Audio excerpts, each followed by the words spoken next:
with Tamela. Let's laugh and spread love. Tea with Tamela. You're more than enough. Tea with Tamela.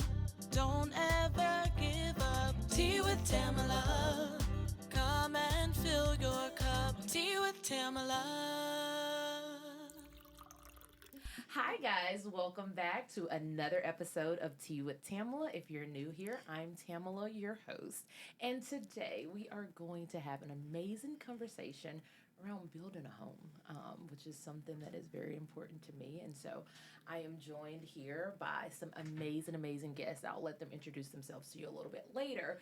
But one thing about my life, and I think the life of being in this NFL space, is sometimes you don't feel like you have a sense of belonging. Like home is always changing for moving and you're just trying to figure it out. And I can recall like a season where I didn't put up any decoration. I just like the basic sofa, the basic, because I'm like, we're going to be moving in a couple months. So why even get comfortable? And what I've learned, I think, over the course of the years, that home is so much bigger than the space and the things that you put in it, which it is important and it does help you have a sense of belonging. But there's so much more that goes into finding a home, to building a home. And so I'm joined by some of my favorite home building people who do all things home, all things real estate, all things design. And so thank y'all for joining me.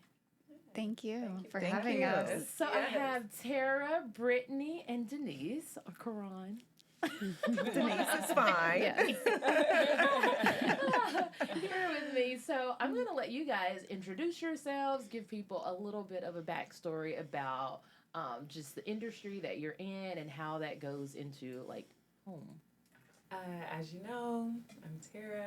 I'm a real estate advisor here in Nashville. I primarily work in the luxury home space, along with commercial, relocation, and investment space.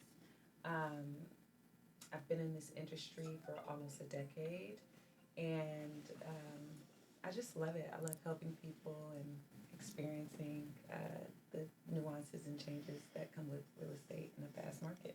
Sweet. It's Brittany. I am Brittany Sircy, and I'm also a real estate agent, and I tend to work with pro athletes. I work with high-level executives. A lot of my clients move here from out of the country or out of the state. Wow. So they have to make very quick decisions, and they need to be set up for success.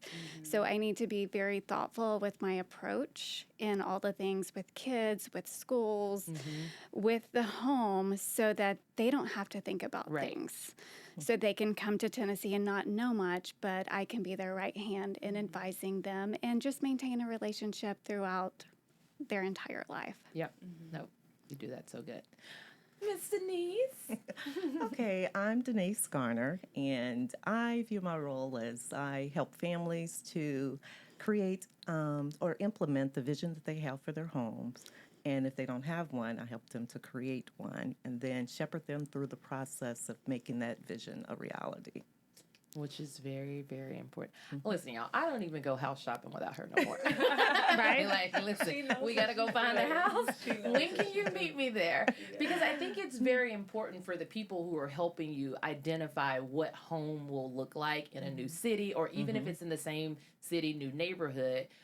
When you work with them strategically, they learn so much about you as an individual, but also about the family as a collective. And so from there, when it's this whole emotional thing that's taking place, they're able to help you, I think, identify things that you may miss because there are heightened emotions, there are heightened fears and doubts. And so I think it's very essential for people as they're on the home journey that they're very intentional about who they bring to labor alongside them, from finding a home to designing a home, and that the questions that they ask, that there's intentionality behind that, but a person actually gets the vision of who they are and what's their why. And so I think all of you do a phenomenal job at that, and it's unmatched in way. I mean, I've worked with quite a few real estate and design agents over the years, and not to take away from what anyone's been able to do over the years, but it just looks different in every season of life. And so I feel like the season of life that I've been in the past few years, it's been very intentional to be able to build a team that I feel comfortable also presenting to other individuals, and who really gets, because a lot of my world are people who are in that high profile. So it's like people who really gets that, understands that, and not looking for their opportunity to take advantage of that. And so I appreciate you guys for being that in this industry that sometimes is opposite of that. So I want to hop in, and I would love to start by having each of you share a little bit about just how you define what makes a home and what makes it exceptional for your clients. For me, just really hearing the client, asking the right questions, figuring out what they want. That really helps me identify if the home is exceptional, because I don't have to live there. The client has to live there. Right. So I can't really define that for a client. So again, just asking the right questions, being present, listening to their needs. Both, usually spouses have two different needs, and we Most have to of the play. time. Yes, we have to play monkey in the middle sometimes as agents to bring the vision, the collective vision together for our clients. So just listening to everyone's needs, including the children, and understanding where that family is emotionally, spiritually, mentally, and what their desires are. That's what creates an exceptional home in my eyes. Yeah. No, that's good. What about you? Definitely. So for me, an exceptional home is a very thoughtful approach for the spaces to really talk to the children and playrooms, or are the kids outside playing? We need a basketball court, or we need to integrate with all of the neighborhood kids so we can play flag football and get to know the neighbors. Your sense of home is the warmth, the invitingness, and you want to feel welcome there. You want to welcome your people there. Right. And it's something that you really need to capture. And it's sometimes it can't be captured, but just to have a very thoughtful approach for the family to feel good, to feel the love in the home with each space of, if a kid likes to read, they have a little cozy nook to read in. It's just based on individual family needs with each member of the family. So they have a space to go that is theirs, that they feel good in, a safe space. Because if you're moving a lot, it may not feel safe, and you need a safe room for your kids, for you. Yep. So it's just thinking about family and their approach to life. Yeah. No, that's good. No, I would agree with what Brittany and Terra says, but for me, it's also looking at the details of the home and whether all of the elements of design come into play, making sure that the layout, the architectural details, that it all fits together and creates this cohesive design for them, and that you can also add those personal touches that tell a story of who the family is and what's important to them. Yeah. So. Yeah, which is really big. And sometimes, designs get wild. And having a sounding board, like, what is it? Girl, you cannot do that. Maybe your next house. Yeah. So how do you guys help families move from just looking at a beautiful home and finding the right home for their family to really understanding like the lifestyle? So as I mentioned previously, like there are a lot of emotions that's taking place as you're starting to move and look, and whether you're excited to move or there's fear and doubt that's associated with moving. Like, how do you help them find the right home after you've listened to them and you've been a sounding board? What's the approach that you take for helping them, like, really, I guess maybe if you're presenting them with 6 homes and you're like, hey, based on what you told me, these are 6, and then I'm stack ranking them to help them simplify the process a little bit easier. I think for you, Ms. Denise, when you're going in and you're looking at the architectural design and you've heard maybe how they say their family logistics are set up or the movement, you're like, this is a good option, but if you plan to continue to move like this, then this may not be the home. So can y'all share a little bit of that with me? So a home can be absolutely beautiful, but it can be an expensive mistake. You can get drawn to the beautiful finishes, but if it's not functional, it doesn't work, and they are not set up for success. So I take notes all day, every day. Quite the notebook. But I really listen, and I really want to be thoughtful and honest. And I will point out all the red flags, or this works for you, or this is maybe this may go for you or against you, because they need to know the good, the bad, and the ugly, and just have honest conversations. Right. Tara, is that kind of your approach as well? I agree with Brittany. Honesty. Going, okay, I heard what you said you want. You want a mud room. You have 4 cars. You need tall ceilings in the car because you have, a Sprinter van or whatever have you. You have multiple things that you need to accommodate, or multiple small people that you need to accommodate. Right. And it's going, okay, I know you think this home is beautiful, but it doesn't meet this, or this. So let's move that out of the way and really focus on the things that are important to you overall and that really function well for your family and your household. No, that's big.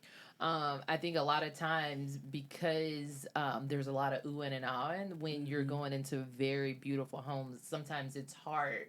You want to make yourself function inside the space. So then you try to recreate what the functionality would look like.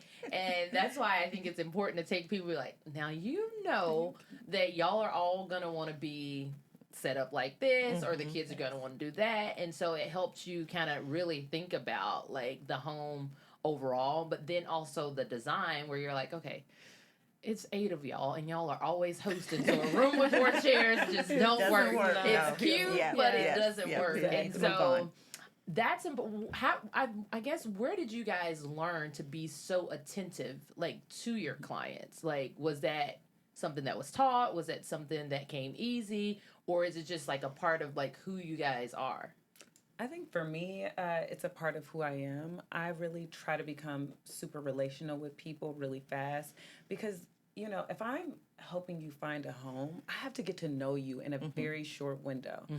And so it's really watching your behaviors, watch how you interact when you enter a space, watch how you interact with your people, your family, listening to you, as Brittany said, just really listening to the things that you want, you need, and desire, and getting familiar with those things and getting more familiar with you, so that I can learn how to, kind of direct you into the things that you're asking for in a home, and not just a beautiful home for the sake of the fact that it's beautiful, or because it's big, or because it has a nice sized lot, but just that the overall space really fits you, your family, and your needs. Yeah. And Brittany, you brought up an interesting point of something being an expensive mistake. Can be. How do you help alleviate that, from that being a burden of, hey, this client? I mean, sometimes we do make expensive mistakes, of course, but I think you do a good job at trying to think about that on the front end. Correct. So that that's not something that somebody's considering in hindsight. And one of the fun things is you take notes in every room that you walk through. Oh, yes. Which she does. I do. And did you learn that? Are you just naturally a note taker? I'm naturally a note taker, but I don't want to be at home 4 hours later trying to call what someone said about a room and then not have it, because that might be a big issue later on that I just forgot about. They forgot about it, and 4 years later we're in trouble. So I just really try to be thoughtful with my approach, because whether you're buying your first home at $300,000 or you're buying a $10 million home, that's a lot of money for that person. Right. Yep. And I need to be buttoned up and attentive to you and your needs, and really listen and take care of you. No, I love that. I love that. Yeah. One of the first things you ask for is a what? A floor plan. Yes. So I can see if it's going to work for the family. Yes. What made you start saying, you know what, just give me a floor plan first? Let me see. Was that learned, or was it just... It was a learned, experience from just going to the place and trying to see if things will work, and it's deceiving from the eye at the first glance. So you need to know what those measurements are. Right. And you need to know what furniture you can put in there, and the types of furniture that you can put in there, and make sure that it's the appropriate scale to the room. So, we need a floor plan. We need all the floor plans. Yes. And for people who are creating floor plans, if there's a bump out in the room, you account for that. Please. Floor plan. Definitely, And because don't it makes have a us difference. we have more room to work with than we actually do. Like Right. the floor plan is that, but the functionality of the plan is a little bit less. Or the builder can pivot from the floor plan. Yes. They will give you the builder definitely. plans, but they made changes and they don't tell you. And they don't That tell you. happens. And Yeah. then you got 24 Exactly. pieces of furniture showing up that don't Right. fit all the rooms. Yeah. No, that's big. Okay, so when it comes to like a location or a commute, how much does that really impact like a long-term satisfactory home? Like when somebody's coming in and they're like, hey, I want to live out in, I don't know, Leapers Fork, for example, but I got to drive into the city. Like, do you help them like really process when you're talking to them? Yes, traffic is not fun, No. but you do have the families that will sacrifice so that the kids can live on the farm. Mom or dad will drive into Nashville to do their job, but they are more concerned with the family being happy, having stability versus the limelight of game day and all of that. Because the home is their sanctuary, they may want their kids out of the city life. Okay. So, but yes, you do prepare. Monday at 5, I am GPSing your commute. So you know from the stadium to home is this. I want you to fully know what that looks like. And that's my job. Yeah. And really every home, if we like a home, then it's going into, GPS, like she said, and going, how many minutes in traffic is this home? Right. From work, from the facility, Right. from wherever they want to go. If they like to get their hair done, whatever it is they need to do in the city, it's looking at how much commute time is it in the morning, during rush hour, and during, the quiet times of the day. Because all those things really matter. They do. Or They you're do going to move matter. in 2 years. And I think also, Right. you're going to be moving in 2 years. But then, for me, I'm going to speak for me, someone who has a vision, but then has a reality where I'm like, oh, I would love to have some chickens and to like live out on the farm and all that. And I think y'all have learned enough to be like, we're going to go out here and look. But I don't think you want to. We went and looked at a house. I think it was in Leapers Fork, and I got out.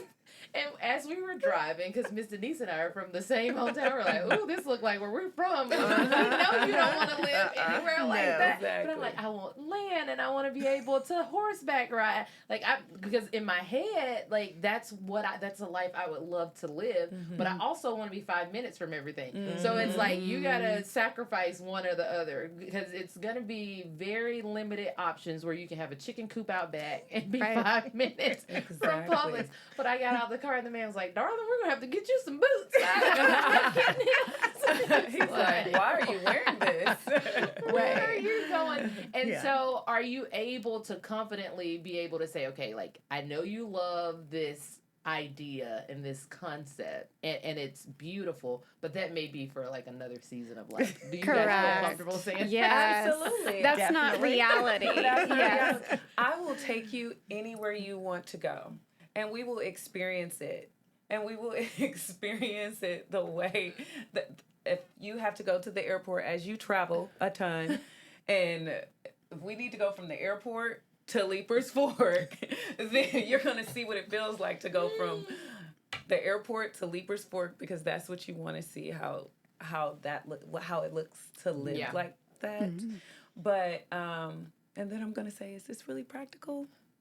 We did it though. Yeah, But is you it know, really I just practical? really, really want to be like 10 minutes from downtown, but have like 10 acres and a chicken coop and some horses and some cows There and a are little places garden. And then when that I you can go leave, to. Right. leave my 10 acres, I'm right there by Target.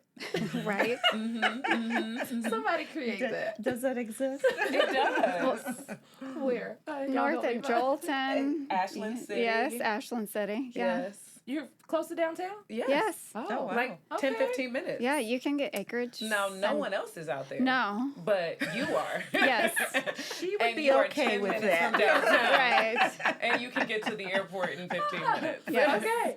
Listen, I need to add that to my list of how to, but then I'm like, okay, who's going to moor 10 acres of land? And then who's going to take care of the animals when you're playing somewhere else? Oh, we have people for that. Yes. We have True. resources. Right. This is I've got a true. guy for That's everything. true. I've got a Yeah. guy. Exactly. Exactly. Like, y'all just taking my bill up. Of course. Yes. Exactly. You can have it Yeah. all. I do think it's the dream for a lot of people to have land, to have the animals, but in your current chapter, is it feasible? Right. No, but let's keep it on the back burner. And Yeah. I've got all the resources for when it is your reality. Yeah. I've got someone taking care of the horses when you're away. I've got somebody maintaining the land, the property, Yeah. the fence, because you're not going to do that. Yeah. Yeah. So, And I think it's big that you guys are willing to be honest and be like, that's not for right now. That's for later. right. Yes. That's for later. So I guess what is one of the key questions that you wish buyers would ask before making a decision? Because sometimes when people are moving fast and they have to make a decision fast, do you feel like there are questions that's not being asked that maybe should be before they jump in? I feel like that's our job to come up with those questions to Exactly. make sure We- everything us- is addressed. So Exactly. okay, We're so you guys take thinking ownership for of that. them. Okay. Yes, what works in their current house for Correct. them? What does not work? What would they change? What do they wish they had that would make their life so much easier? How close do they need to be to the schools? I need to educate them about the schools. What is important to them? Church, family, school. Wow. And then after listening to them going, okay, here are the areas that I suggest. Let's check those out first. And then let's go to some of the other areas that you may have looked into. But this is what I've suggested based on the information that you provided to me and the answers that, to the questions that I've asked. No, that's big. That's big. So, what's one feature that people think they want, but they usually end up not? You usually end up not serving them well. Is it the situation I've got like several. that? I got several. I have several Yeah. as well, but I'll start with one that I know you love. A pool. People don't think about the maintenance, especially if for families that are, sports families, a lot of times you may be in one location for 6 months and then another location for 6 months, or in the off season you're traveling so much that you really don't use it. For some people, because you have a unique home, you have a lot of children, a lot Lots of of visitors, children, lots of visitors. lots of everything. So you may use yours more, but most people really don't use it. They just look at it and they Okay. forget it's there. And I don't know if you've experienced that. Well, and also we're in Tennessee where in January all the pools froze. That's a huge Yes. expense, That and did that happen. does happen. It's like, Pools does the insurance leak, cover this? And like, no, ma'am. right? No, ma'am. Yeah, so pools are definitely one. Gyms are very high on the list for pro athletes, but they don't work out there. Exactly. They work out They go to the at the facility. They don't work out there. How many times have you used your home gym?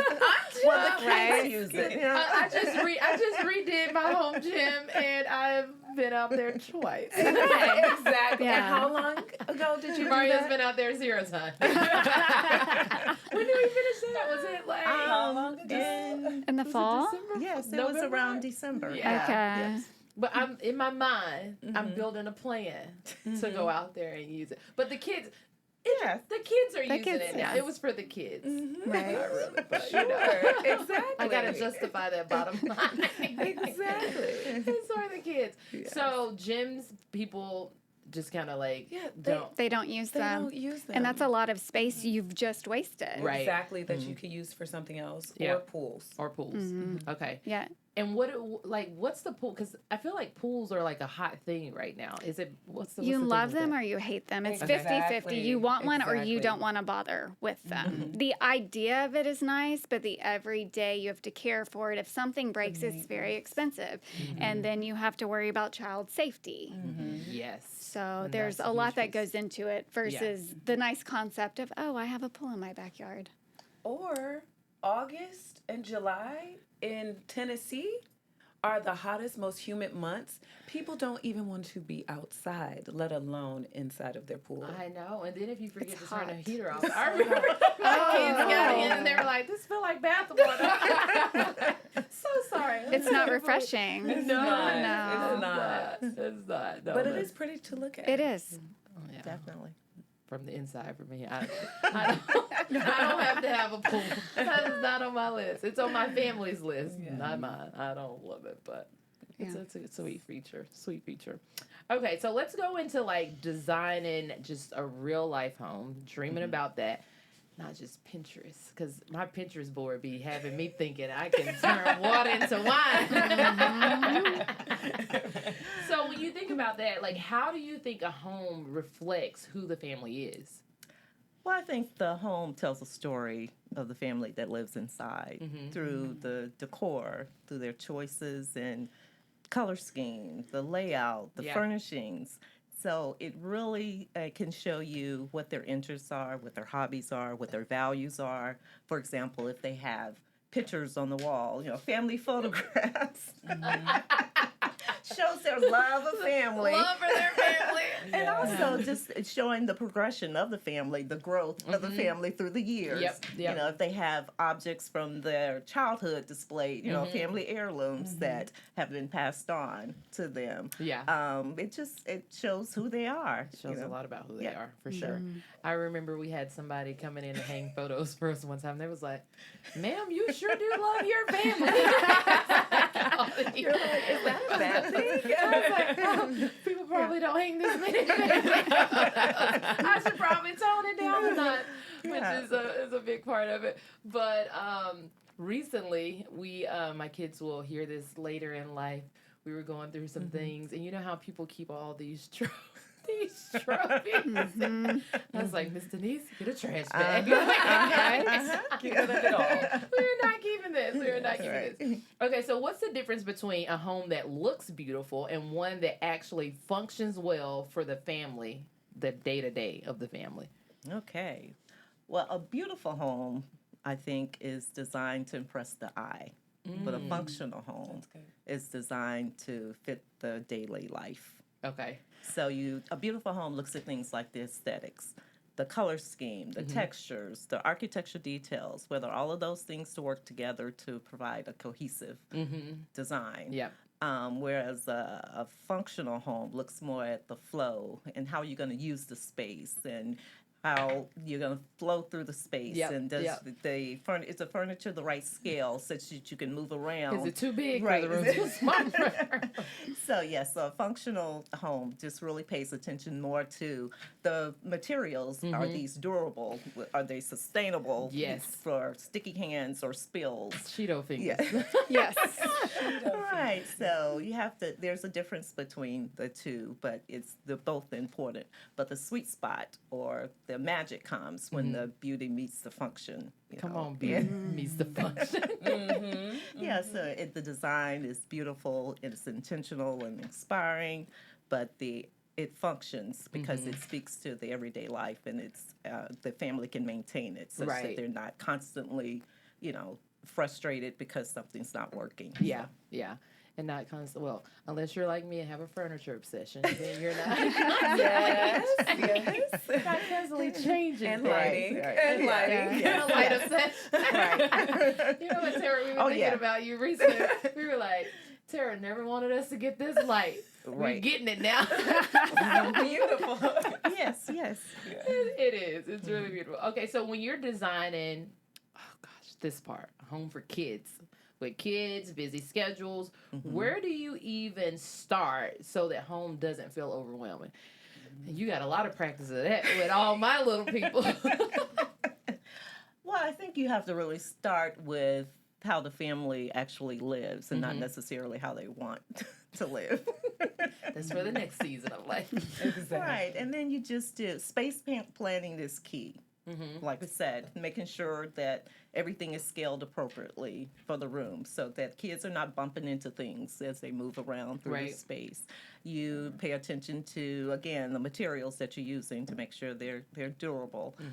You make sure that everything has a place, so you're thinking about the storage and what's there and what can be hidden, tucked away. But you also think about those areas that you drop zones. You make sure that you have enough of those for all the things kids that comes with them. So you just planning from the start is key. Knowing what each space is going to be used for. And making sure that there are flex spaces such that as the needs of the family change, you can change with it. Change with it. Sometimes I walk through the house and I'm like, these kids taking up all my house. I would love to do something different in this room.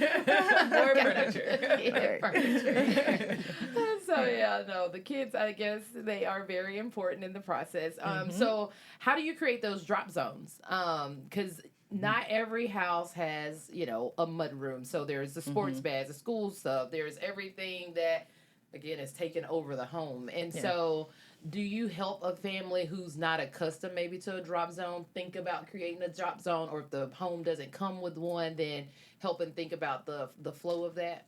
Well, yes, you have to think about, first of all, where the bottlenecks are. And they're usually in the entryway at the garage or the front door. So in the garage, in that sense, you want to, you know, make sure you have hooks that you can put backpacks on, and just cubbies for the shoes and all things related to sports or whatever activities they're involved in.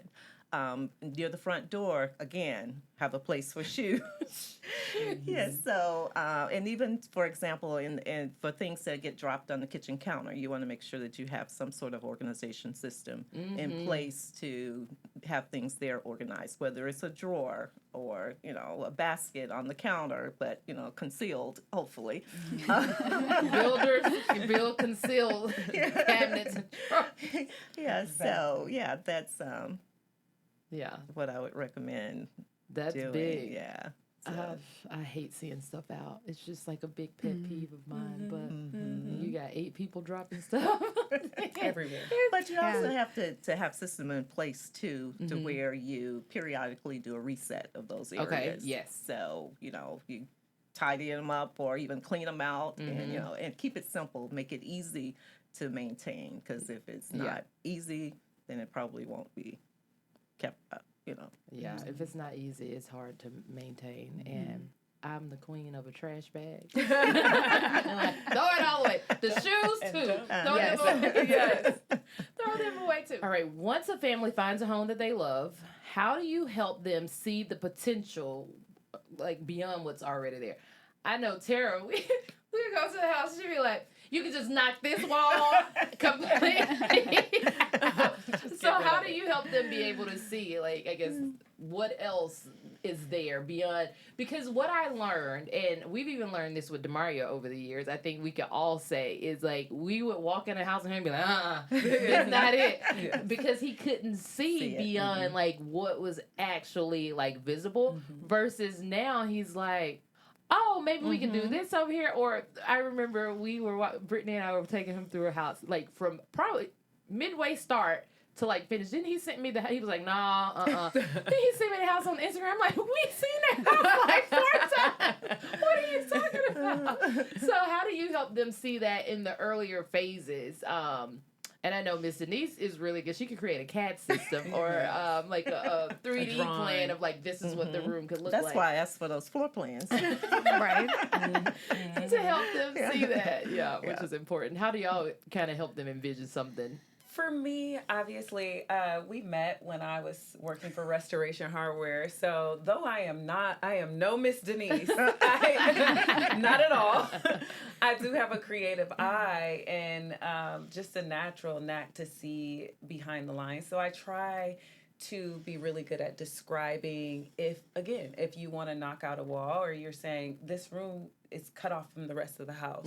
I'm like, okay, well, let's knock out the wall and let's make this an open floor plan. And then we'll bring Miss Denise in to actually lay out the furniture and actually decorate it for you. But just showing people how to see beyond walls or how to see beyond color. Right.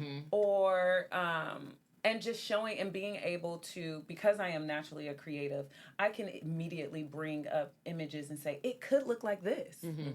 And just working with builders, knowing where something is structural and not structural is really important. So it really helps me go, okay, I know what can be deleted. I know where you can add on. Yeah. So just helping people in that way, that's how I help them like visualize Yeah.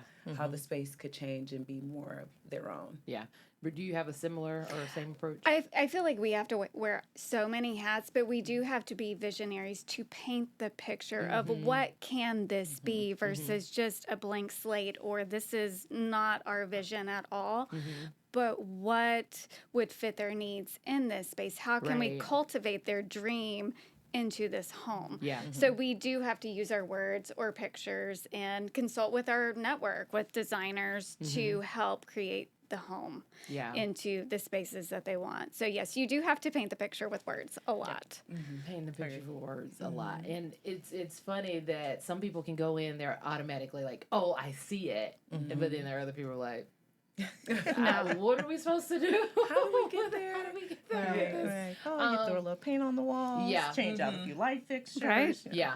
So over the course of like y'all's career, have you been able to now see like, oh, like this is an easy change versus, hey, let's consider this may be like a much bigger project, to be able to help them put like a time frame to it as well? Oh, absolutely. Yeah, absolutely.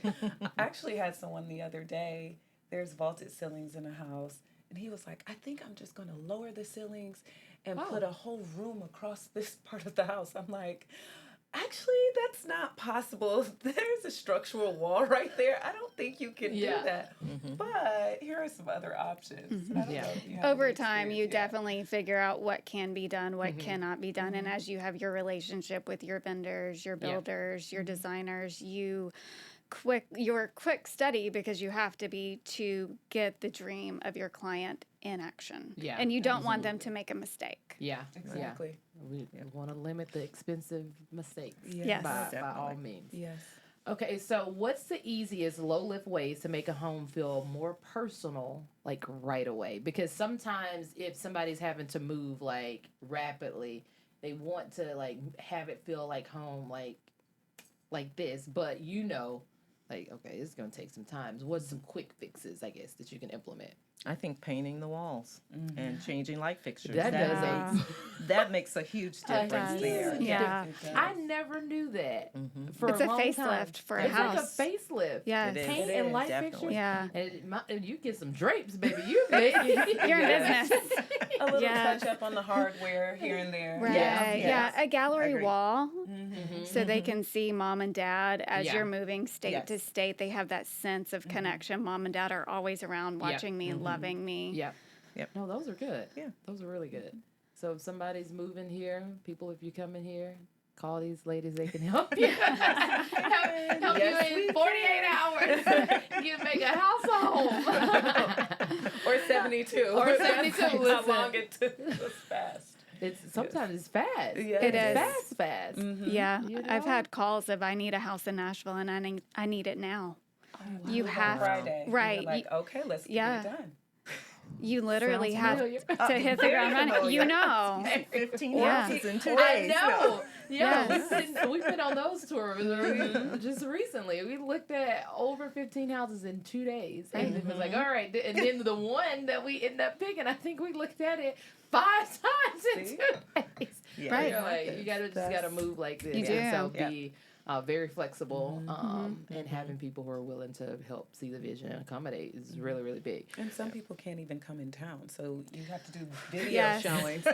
Right. What do you think? Right. You have to. Well, and you have to point out every single detail. bad thing because when they move, they're going to notice what you see. You have Yeah. to point. Why didn't you tell me that? Oh, Yeah. I'm going to tell you. I'm going to tell you 5 times. Exactly. And I've had people argue with me. That doesn't bother me, but it will. It and will. you're When you gonna get call here in me. person, it's gonna bother Exactly. you. Yes. Well, when you're living there for 2 weeks and you're like, why did you told me about it, but I didn't know it was this bad. Oh, yes, it is that bad. Yes. Because you kind of have to think about how you naturally move to see if it throws off like Yes. a natural flow. Because regardless of how a house is set up, there's like a functionality and a flow that you naturally comes like second nature. So when you're moving, you're like, oh, every time I move, I'm bumping into this. My elbow hits Yeah, the wall. Yeah. Yeah. So you have Yeah. to think about all that. Okay, so how do you design spaces that naturally encourage gathering and connection instead of just like looking nice? So I have this thing where I don't really love having rooms that I can't use. I hardly ever have a dining room. Because I'm like, we never sit. I have a dining room now, but I'm like, we hardly ever sit. You know, we were trying to figure out a different. We were trying to figure out a different use for that. So yeah, how do you like just really encourage and design space? I remember when we first moved to Nashville. The first time, I don't know, 8 years ago or whatever. Many moons. And we were with you, Terra, and we were like, wait, almost none of the rooms have TVs in them. And like, you were giving us a story behind that. So like, how do you guys kind of help encourage that? Maybe that's somebody's first nature where they're all about, you know, spending time and gathering or hosting. And then if they're not, then you're like, hey, have you considered using this room that way, which may spark an interest to do something outside of their norm. You need to look at the family's lifestyle, how they gather. It may be barbecues, it might be in the pool, or it might be movie night. So I need to know how they operate, how they function, what's important to them, and how they spend their time gathering as a unit. And that is what I need to figure out on the front end. That's big.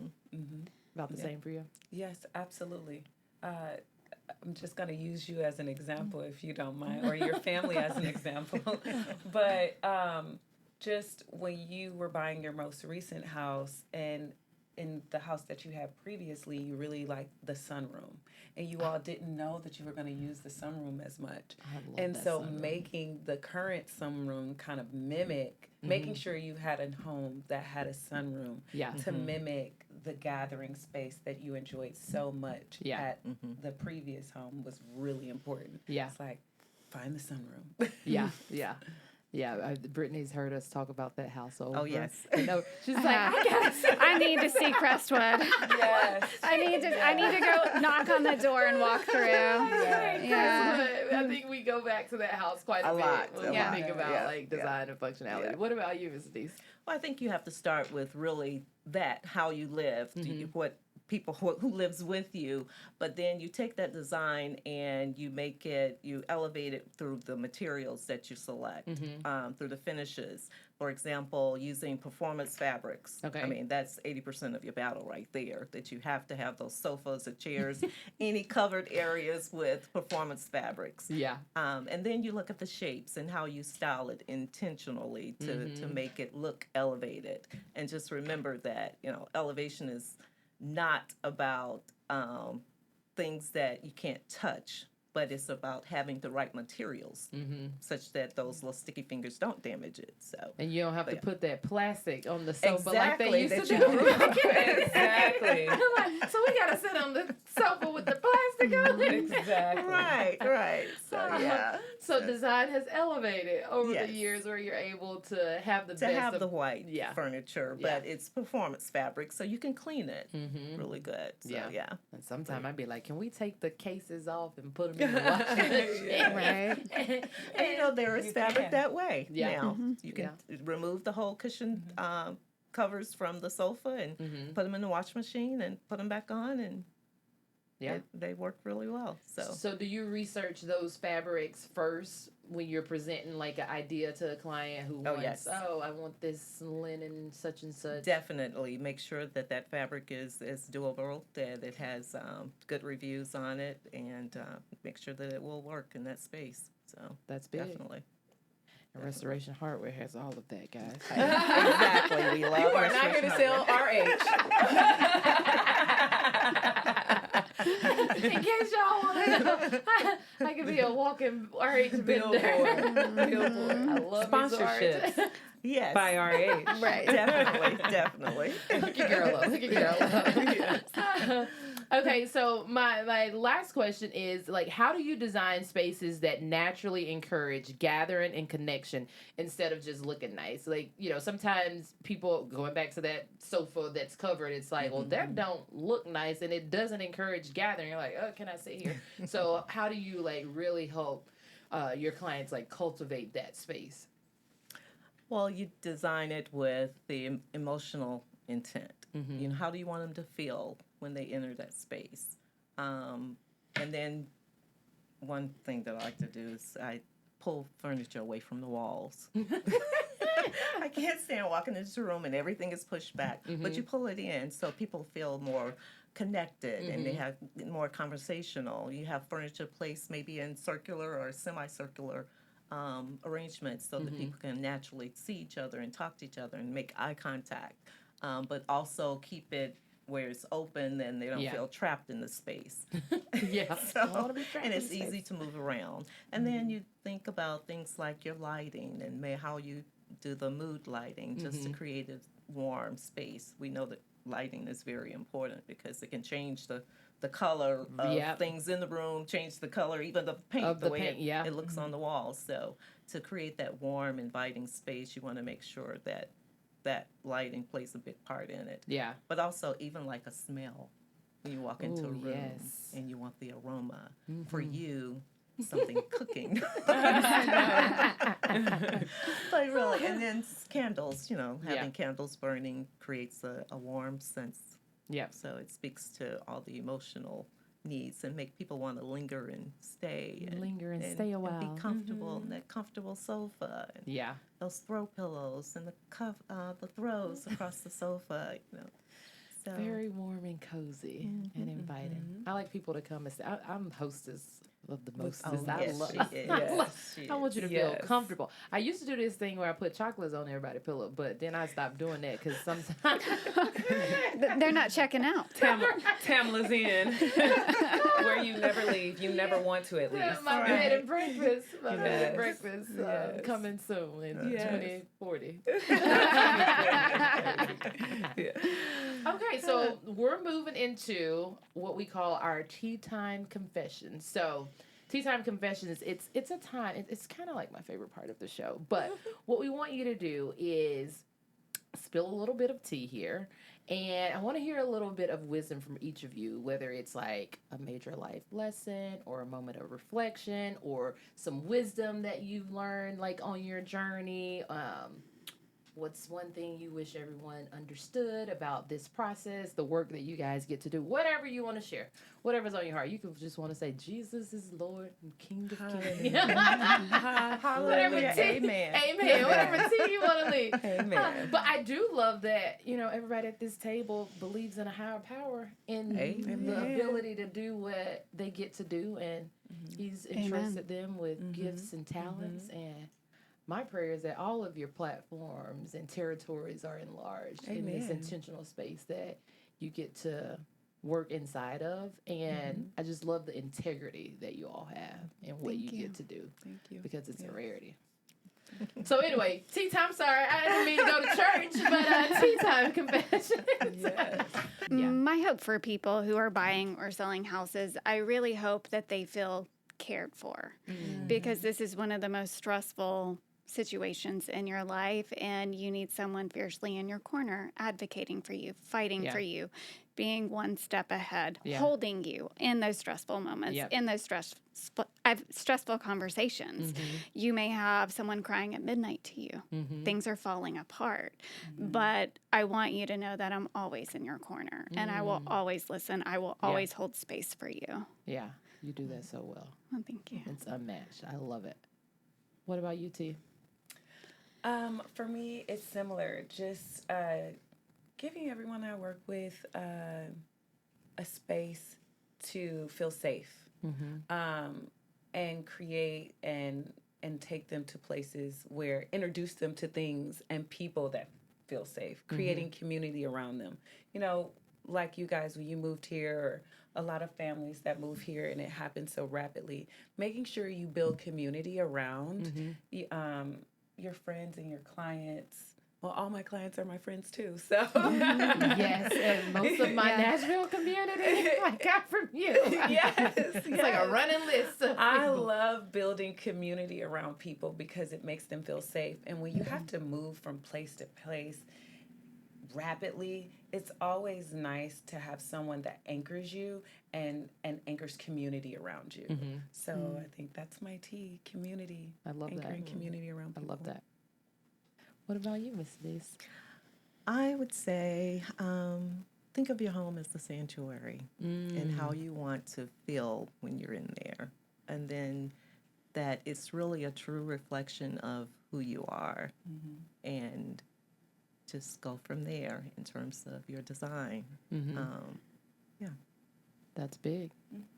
Well, thank y'all for joining me. Thank you for To having talk us. all having things us. home. I love Yes. my home. I love that my home is a safe space.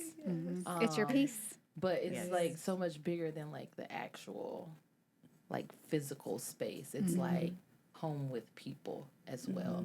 And so thank you guys for being a part of my internal home. Like it means a lot to me. Thank you. And y'all are so special, and I'm so glad y'all joined me. Thank you. Y'all gotta find y'all some good people, whatever city you're in.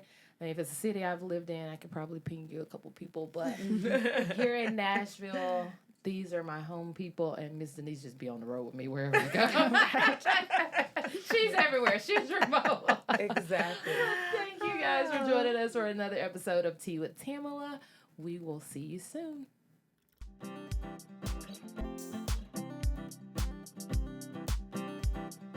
Tea with Tamela. Let's laugh and spread love. Tea with Tamela. You're more than enough. Tea with Tamela. Don't ever give up. Tea with Tamela. Come and fill your cup. Tea with Tamela.